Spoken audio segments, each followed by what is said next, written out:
Nós queremos cumprimentar a todos, desejando a todos um feliz final de semana, rogando que o Senhor continue abençoando a nossa vida, a nossa caminhada, nos dando saúde, aumentando a nossa esperança, mesmo contra a esperança, nesses dias tão tumultuados que nós estamos vivendo. Na última devocional, nós trabalhamos sobre os ofícios de Cristo. Nós falamos que Jesus teve o ministério de profeta, ele foi profeta com excelência, ele foi sacerdote segundo a ordem de Melquisedeque, mas ele também é o Rei dos Reis. Na devocional de hoje nós vamos falar sobre o ensino do ministério de Jesus. Se você abrir a sua Bíblia, por exemplo, no livro de Mateus, capítulo 13, versículo 35, o texto vai nos dizer assim: para que se cumprisse o que fora dito pelos profetas, que disse: abrirei em parábolas a minha boca, publicarei coisas ocultas desde a fundação do mundo. O ensino da palavra para a salvação continua sendo o programa de Jesus. Mesmo após a morte e ressurreição, isto foi como ordem prioritária para os apóstolos, para a sua igreja, o tempo todo e por todos os lados. Portanto, disse Jesus: fazei discípulos de todas as nações, batizando-os em nome do Pai, do Filho e do Espírito Santo, ensinando-os a guardar todas as coisas que vos tenho mandado. Eis que estou convosco todos os dias, até a consumação dos séculos. Mateus 28, versículos 19 e 20. Os recursos preferidos por Jesus na prática da sua pedagogia foram as parábolas. As parábolas têm função de ensinar e profetizam. Mateus, no capítulo 13, reuniu 13 parábolas que nós chamamos de parábolas do reino. E aí a gente faria uma pergunta: o que é então o reino de Deus? A ética do reino requer a prática de um bom comportamento no cumprimento dos bons costumes e deveres para com Deus, mas também para com o próximo, demonstrando assim uma conduta irrepreensível. Biblicamente, o reino de Deus constitui do seu governo soberano e universal, tanto na esfera espiritual como na esfera física. Aliás, o profeta Daniel já havia previsto em visão noturna a passagem desse reino em tempo futuro para o Filho do Homem. Por certo, o reino de Deus é bem diferente do reino dos homens. No momento, o mundo está posto no maligno e o reino de Deus se limita apenas à esfera espiritual. Atua entre os homens e no coração do crente. Sabemos que o reino de Deus não é comida nem bebida, mas justiça, paz e alegria no Espírito Santo. Somente ao som da última trombeta, os reinos deste mundo retornarão para o nosso Senhor. Se há desejo de ser participante do reino de Cristo, João Batista, ao iniciar o seu ministério, que já anunciava a chegada do reino, ele mostra que para entrar no reino é necessário o arrependimento dos pecados. Isto era fundamental.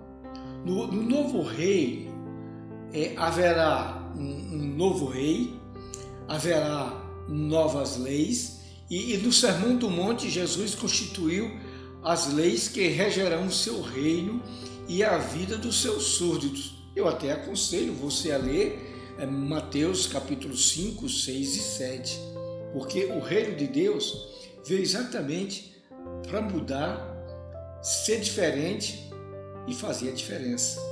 Para os desinteressados e opositores, o reino de Jesus era obscuro, mas para os discípulos e multidões interessadas na palavra viva, era luz que iluminava, era palavra que encantava, era palavra que instruía. Na parábola de Mateus 13, o reino é comparado a diversas coisas. Por exemplo, Mateus compara o reino de Deus à semeadura da palavra, aí na parábola da pequena semente. Mas o reino também é comparado a um grão de mostarda, que é uma das pequenas sementes, mas ao nascer, ao germinar, se torna uma árvore frondosa onde os pássaros vêm fazer os seus ninhos. Mateus compara o reino de Deus ao fermento, a um tesouro de muito valor, que alguém encontra, vende tudo o que tem para adquirir aquela propriedade, a uma pérola e, finalmente, a uma rede, onde podemos compreender o julgamento final na eternidade. E aí a gente percebe que nesse julgamento há uma separação entre os que creram no reino e os que desprezaram. E eu quero concluir.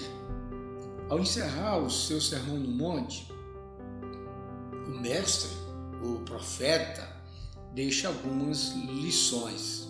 Primeiro, que causa impacto na nossa vida. Você leu o Sermão do Monte? Que causou impacto na sua vida?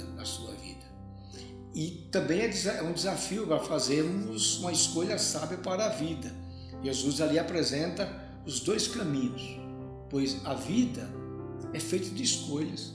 Você já fez a escolha pessoal e fundamental para a sua vida terrena, que também fez para a eternidade? Os discípulos do Mestre são comparados a uma boa árvore, para que eles possam dar bom fruto na vida espiritual. Mas também causa impacto na nossa vida a questão da fé no verdadeiro fundamento espiritual, cuja fé suporta tempestade. Isso está no finalzinho do capítulo 7 de Mateus. E aí, como expressou o poeta, somente ponho a minha fé na graça excelsa de Jesus, no sacrifício remidor, no sangue do bom Redentor. E eu aplico isso à nossa vida. Para os desinteressados e opositores, o ensino do reino era obscuro e vão permanecer assim. Mas para os seus seguidores e as multidões interessadas na palavra viva, era luz que iluminava, era luz que encantava e é a palavra que traz instruções para a nossa vida. Que possamos assim aprender com o nosso mestre. A sua pedagogia era bastante simples, mas com lições preciosas. Deus abençoe, tenha um ótimo dia, que a graça de Jesus esteja sobre a sua vida.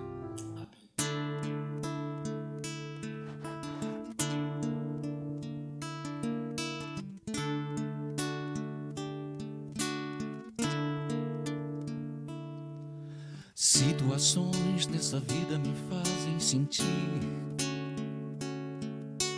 que não sou forte a ponto de até resistir. Nesses terríveis momentos, os maus pensamentos me querem levar a um extremo de vida que meu equilíbrio se deixa enganar. Instantes que se prolongam, tentando mudar tudo que já se fez novo, pois Cristo mudou. Tentando hoje trazer o que eu tento esquecer. Sou vencedor e ninguém poderá me deter, pois eu sei que jamais eu provado serei além do que eu possa suportar. E se ainda eu cair e pensar que é o fim, Jesus me ergue e segue junto a mim, pois eu sei que jamais eu provado serei além do que eu possa suportar. E se ainda eu cair e pensar que é o fim, Jesus me ergue e segue junto a mim. Jesus me ergue e segue sim. Jesus me ergue e segue sim. Jesus me ergue e segue junto a mim. Jesus me ergue e segue sim. Jesus me ergue e segue sim. Jesus me ergue e segue junto a mim.